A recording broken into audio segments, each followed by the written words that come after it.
with that breaking news. After holding police at bay for hours, Chris Brown finally comes out of his Tarzana mansion. His longtime attorney, Mark Garagos, by his side. Brown sat down for 25 minutes and then went back inside. KCAL9's Dave Lopez is live at the scene with the latest on this bizarre day-long police standoff. Dave?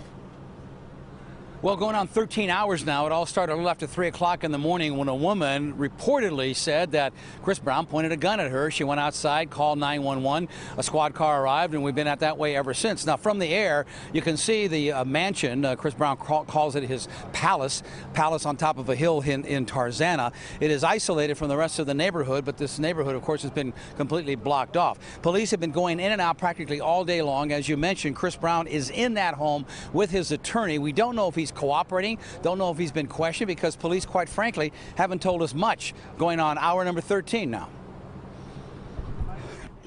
The LAPD says everyone who was inside the home of singer Chris Brown when he allegedly pulled a gun at a female just after 3 o'clock this morning is being questioned and let outside the home.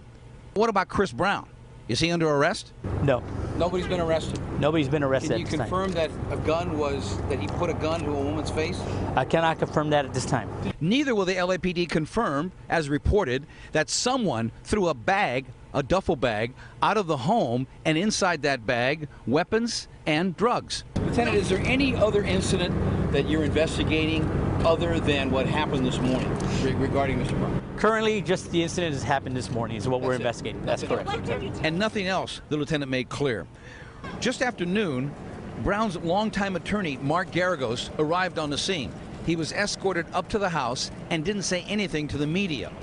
Earlier this morning, Brown, on Instagram, unleashed this tirade, angry that the media was reported that he was, quote, barricaded inside his home. Barricaded myself in my house. Have you seen my house?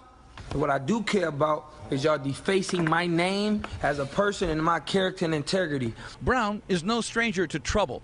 A few years ago, he was arrested and accused of beating up his then-girlfriend, Rihanna. There was a situation in Washington, D.C., and through it all, Garagos has been his attorney by his side, and he's with him now inside that hilltop mansion. Now, police are not saying how many people attended that party this morning, but one by one, after being questioned, they're released. Here's a shot of one of them coming down that hill, and his gestures said it all of what they feel like when the media swarm them. Now, this has been repeated about 6 times as the people come down. One man did not want to say much, but he did say this. He says, quote, "There were no drugs, there were no wild women. All we were doing was tattooing." His words. Back to you in the studio. Dave, I know a lot of people are wondering what's the holdup. When will police tell us, Dave, what did or didn't happen inside that house? Well, the only thing they're confirming is that it's Chris Brown's house and that he was in there. You keep asking repeatedly, did he point a gun at a woman? Did a woman make a phone call? They would not say if he pointed a gun. They will say the woman made the phone call. But they keep saying that they have to interview everybody who was at the party, all the witnesses, before they can say anything about this case. Just how long that's going to be, we do not know. But of course, there's been all kinds of rumors. Social media has been going wild on this. But police are not saying anything other than the fact that they're looking at the situation and that a woman did make a call. But as far as a gun being pointed at, anything else being thrown out the window or whatever, mum's the word. All right, Dave Lopez live for us. Thank you.